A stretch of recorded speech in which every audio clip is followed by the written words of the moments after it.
ನಮಸ್ತೆ ವೀಕ್ಷಕರೇ, ನಾನು ಈ ದಿನ ಬೆಟ್ಟದ ನೆಲ್ಲಿಕಾಯಲ್ಲಿ ದಿಢೀರಾಗಿ ಕೇವಲ 10 ನಿಮಿಷದಲ್ಲಿ ಉಪ್ಪಿನಕಾಯಿ ಮಾಡೋದು ಹೇಗೆ ಅಂತ ತೋರಿಸ್ಕೊಡ್ತಾ ಇದ್ದೀನಿ. ಈ ಉಪ್ಪಿನಕಾಯಿಗೆ ಎಣ್ಣೆ ಏನೂ ಹಾಕೋದು ಬೇಡ, ಆದರೂ ಒಂದು ವರ್ಷದ ತನಕ ಸ್ಟೋರ್ ಮಾಡಿ ಕೂಡ ಇಡಬಹುದು. ಟ್ರೈ ಮಾಡಿ ನೋಡಿ, ತುಂಬಾ ರುಚಿಯಾಗಿರುತ್ತೆ. ಖಂಡಿತ ಮತ್ತೆ ಇದೇ ರೀತಿ ಉಪ್ಪಿನಕಾಯಿ ಮಾಡ್ತಾ ಇರ್ತೀರಾ. ಹಾಗೆ ನಿಮಗೆ ಈ ವಿಡಿಯೋ ಇಷ್ಟ ಆದರೆ ಪ್ಲೀಸ್ ವಿಡಿಯೋನ ಲೈಕ್ ಮಾಡಿ ಮತ್ತು ಚಾನಲ್ಗೆ ಸಬ್ಸ್ಕ್ರೈಬ್ ಮಾಡಿ. ಈಗ ಬೆಟ್ಟದ ನೆಲ್ಲಿಕಾಯಿ ಉಪ್ಪಿನಕಾಯಿ ಮಾಡೋದು ಹೇಗೆ ಅಂತ ನೋಡ್ಕೊಳ್ಳೋಣ ಬನ್ನಿ. ಮೊದಲಿಗೆ ನೆಲ್ಲಿಕಾಯಿನ ನೀರಿನಲ್ಲಿ ಚೆನ್ನಾಗಿ ತೊಳೆದಿಟ್ಕೊಂಡು ಬಟ್ಟೆಯಲ್ಲಿ ಒರೆಸಿಟ್ಕೊಂಡಿದ್ದೀನಿ. ನೀರಿನಂಶ ಇರಬಾರ್ದು, ಆ ರೀತಿ ನೀಟಾಗಿ ಕ್ಲೀನ್ ಮಾಡಿಟ್ಕೊಳ್ಳಿ. ನಂತರ ಮತ್ತೊಂದು ಪಾತ್ರೆಗೆ 2 ದೊಡ್ಡ ಗ್ಲಾಸಷ್ಟು ನೀರನ್ನು ಹಾಕಿದರೆ ನೀರು ಬಿಸಿಯಾದ ನಂತರ ಈ ರೀತಿ ನೆಲ್ಲಿಕಾಯಿನ ಹಾಕ್ಕೊಂಡಿದ್ದೀನಿ. ಹಾಗೆ ಉರಿನ ಮೀಡಿಯಂ ಫ್ಲೇಮಲ್ಲಿ ಇಟ್ಕೊಳ್ಳಿ. ಈಗ 2 ಟೀ ಸ್ಪೂನಷ್ಟು ಹರಳುಪ್ಪು ಅಥವಾ ದಪ್ಪುಪ್ಪನ್ನು ಹಾಕ್ಕೊಳ್ತಾ ಇದ್ದೀನಿ. ಯಾವಾಗಲೂ ಅಷ್ಟೇ ಉಪ್ಪಿನಕಾಯಿ ಮಾಡಬೇಕಾದ್ರೆ ಈ ರೀತಿ ಹರಳುಪ್ಪನ್ನೇ ಉಪಯೋಗಿಸ್ಕೊಳ್ಳಿ, ಆವಾಗ ಉಪ್ಪೆಲ್ಲ ಚೆನ್ನಾಗಿ ಹಿಡಿದಿರುತ್ತೆ. ಈಗ ಒಂದ್ಸರಿ ಮಿಕ್ಸ್ ಮಾಡಿಟ್ಕೊಳ್ಳಿ. ಆದಷ್ಟು ಉರಿನ ಮೀಡಿಯಂ ಫ್ಲೇಮಲ್ಲಿ ಇಟ್ಕೊಂಡು ಒಂದು 5 ನಿಮಿಷ ಬೇಯಲಿಕ್ಕಿಟ್ಕೊಳ್ಳಿ. ತುಂಬ ಸಮಯ ಬೇಯಿಸೋ ಅವಶ್ಯಕತೆ ಇಲ್ಲ, ಕೇವಲ 5 ನಿಮಿಷ ಬೇಯಿಸಿಟ್ಕೊಂಡ್ರೆ ಸಾಕು. ನೋಡಿ, ಈಗ ನೆಲ್ಲಿಕಾಯಿ ಬಣ್ಣ ಬದಲಾಗಲಿಕ್ಕೆ ಶುರುವಾಗ್ತಾ ಇದೆ. ಕೇವಲ 5 ನಿಮಿಷ ಬೇಯಿಸಿಟ್ಕೊಂಡ್ರೆ ಸಾಕು. ನೆಲ್ಲಿಕಾಯಿ ಬೇಗ ಬೆಂದ್ಬಿಡುತ್ತೆ. ಮತ್ತು ತುಂಬ ಸಮಯ ಬೇಯಿಸ್ಲಿಕ್ಕೆ ಹೋಗಬೇಡಿ, ನೆಲ್ಲಿಕಾಯಿ ತುಂಬ ಸಾಫ್ಟ್ ಆಗಿಬಿಡುತ್ತೆ. ಒಂದು 5 ನಿಮಿಷ ಬೇಯಿಸಿಟ್ಕೊಂಡ್ರೆ ಸಾಕು. ಈ ನೆಲ್ಲಿಕಾಯಿ ಬೆಂದಿದೆಯೋ ಇಲ್ವೋ ಅಂತ ನೋಡಲಿಕ್ಕೆ ಚಾಕು ಹಾಕಿ ನೋಡಿ. ಈ ರೀತಿ ಚಾಕು ಸುಲಭವಾಗಿ ಹೋದರೆ ಸಾಕು, ತಕ್ಷಣವೇ ಸ್ಟವ್ ಆಫ್ ಮಾಡ್ಕೋಬಹುದು. ತುಂಬ ಮೆತ್ತಗೆ ಮಾಡೋ ಅವಶ್ಯಕತೆ ಇರೋದಿಲ್ಲ. ಈಗ ನೆಲ್ಲಿಕಾಯಿ ಕೂಡ ಚೆನ್ನಾಗಿ ಬೆಂದಿದೆ. ತಕ್ಷಣವೇ ಸ್ಟವ್ ಆಫ್ ಮಾಡಿಕೊಂಡು ಈ ನೆಲ್ಲಿಕಾಯಿ ಮತ್ತು ನೀರನ್ನು ಸ್ವಲ್ಪ ತಣ್ಣಗಾಗಲಿಕ್ಕೆ ಹಾಗೆ ಇಡ್ತಾ ಇದ್ದೀನಿ. ತಣ್ಣಗಾದ ನಂತರ ನಿಧಾನಕ್ಕೆ ನೆಲ್ಲಿಕಾಯಿನ ತೆಗೆದಿಟ್ಕೋಬಹುದು. ಹಾಗೆ ಈ ಉಪ್ಪಿನ ನೀರನ್ನು ವೇಸ್ಟ್ ಮಾಡೋದು ಬೇಡ, ಹಾಗೆ ಎತ್ತಿಟ್ಕೊಳ್ಳಿ. ಉಪ್ಪಿನಕಾಯಿ ಮಾಡಬೇಕಾದ್ರೆ ಇದೇ ನೀರನ್ನು ಉಪಯೋಗಿಸ್ಕೊಂಡು ಉಪ್ಪಿನಕಾಯಿ ಮಾಡ್ಕೋಬಹುದು. ಈಗ ಈ ಬೇಯಿಸಿಟ್ಟಂಥ ನೆಲ್ಲಿಕಾಯಿನ ಒಂದು ತಟ್ಟೆಗೆ ಎತ್ತಿಟ್ಕೊಳ್ತಾ ಇದ್ದೀನಿ. ತಟ್ಟೆಯಲ್ಲಿ ನೀರಿನಂಶ ಸ್ವಲ್ಪ ಕೂಡ ಇರಬಾರ್ದು, ಆ ರೀತಿ ಬಟ್ಟೆಯಲ್ಲಿ ಕ್ಲೀನ್ ಮಾಡಿಕೊಂಡು ನಂತರ ನೆಲ್ಲಿಕಾಯಿನ ತೆಗೆದಿಟ್ಕೊಳ್ಳಿ. ನೀವೇನಾದರೂ ನೀರಿನಂಶ ಹಾಗೆ ಉಳಿಸಿದರೆ ಉಪ್ಪಿನಕಾಯಿ ಹಾಳಾಗೋ ಚಾನ್ಸಸ್ ಇರುತ್ತೆ. ಪಾತ್ರೆ ಮತ್ತು ಈ ರೀತಿ ಚಾಕು ಹಾಗೆ ತಟ್ಟೆ ಯಾವುದರಲ್ಲಿ ನೀವು ಉಪ್ಪಿನಕಾಯಿ ಮಾಡ್ತಿರ್ತೀರಾ ಅದೆಲ್ಲ ಪಾತ್ರೆಗಳನ್ನ ನೀಟಾಗಿ ಬಟ್ಟೆಯಲ್ಲಿ ಒರೆಸಿಟ್ಕೊಂಡು ಅಥವಾ ಬಿಸಿಲಲ್ಲಿ ಒಣಗಿಸ್ಕೊಂಡು ನಂತರ ಉಪ್ಪಿನಕಾಯಿ ಮಾಡಲಿಕ್ಕೆ ಉಪಯೋಗಿಸ್ಕೊಳ್ಳಿ. ಈಗ ನೋಡಿ, ನೆಲ್ಲಿಕಾಯಿನ ಸಣ್ಣ ಸಣ್ಣ ಪೀಸ್ಗಳಾಗಿ ಕಟ್ ಮಾಡಿಟ್ಕೊಂಡಿದ್ದೀನಿ. ಅಕಸ್ಮಾತ್ ನೆಲ್ಲಿಕಾಯಿ ಏನಾದರೂ ಈ ರೀತಿ ಹಾಳಾಗಿದ್ದರೆ ಉಪಯೋಗಿಸೋದು ಬೇಡ, ಅದನ್ನು ತೆಗೆದಿಟ್ಕೊಳ್ಳಿ ಅಷ್ಟೇ. ಚೆನ್ನಾಗಿರೋ ನೆಲ್ಲಿಕಾಯಿನಷ್ಟೇ ಕಟ್ ಮಾಡಿಕೊಂಡು ಉಪ್ಪಿನಕಾಯಿ ಮಾಡಲಿಕ್ಕೆ ಉಪಯೋಗಿಸ್ಕೊಳ್ಳಿ. ನೋಡಿ, ಈ ರೀತಿ ನಿಧಾನಕ್ಕೆ ಸಣ್ಣ ಸಣ್ಣ ಪೀಸ್ಗಳಾಗಿ ಕಟ್ ಮಾಡ್ಕೊಳ್ತಾ ಇದ್ದೀನಿ. ಅಕಸ್ಮಾತ್ ಈ ರೀತಿ ಸ್ವಲ್ಪ ಭಾಗದಷ್ಟು ನೆಲ್ಲಿಕಾಯಿ ಏನಾದರೂ ಹಾಳಾಗಿದ್ದರೆ ಅದನ್ನು ಕಟ್ ಮಾಡಿಕೊಂಡು ಬಿಸಾಡಿಬಿಡಿ ಅಷ್ಟೇ. ಈಗ ಕೊನೆಯ ನೆಲ್ಲಿಕಾಯಿನೂ ಕೂಡ ಕಟ್ ಮಾಡ್ಕೊಳ್ತಾ ಇದ್ದೀನಿ.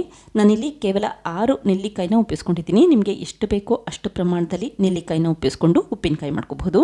ಹಾಗೆ ಈ ಉಪ್ಪಿನಕಾಯಿನ ಫ್ರಿಜ್ಜಲ್ಲೇ ಇಡಬೇಕು ಅಂತೇನಿಲ್ಲ, ಹೊರಗಡೆ ಇಟ್ಟರೂ ಕೂಡ ಹಾಳಾಗೋದಿಲ್ಲ.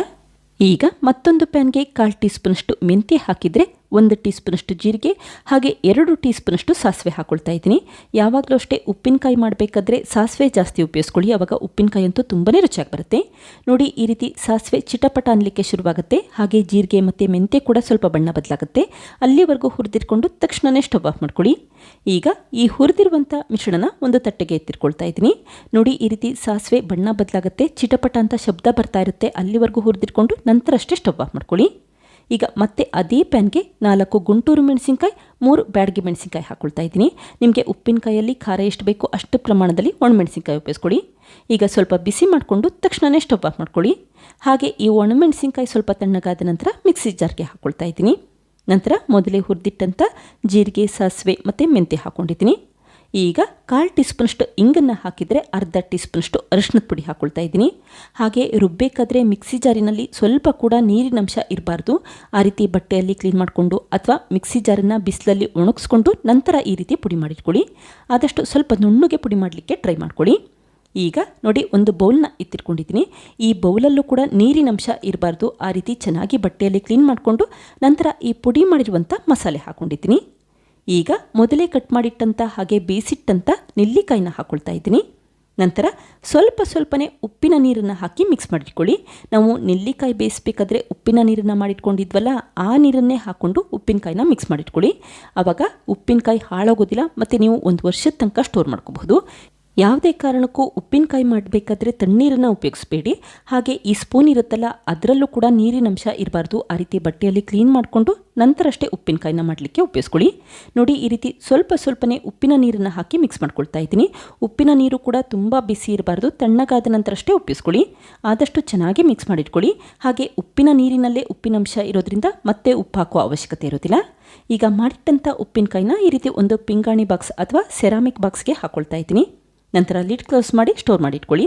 1 ವರ್ಷ ಇಟ್ಟರೂ ಕೂಡ ಹಾಳಾಗೋದಿಲ್ಲ ಮತ್ತು ನೀವು ಫ್ರಿಜ್ಜಲ್ಲೇ ಇಡಬೇಕು ಅಂತೇನಿಲ್ಲ, ಹೊರಗಡೆ ಇಟ್ಟರು ಕೂಡ ಹಾಳಾಗೋದಿಲ್ಲ.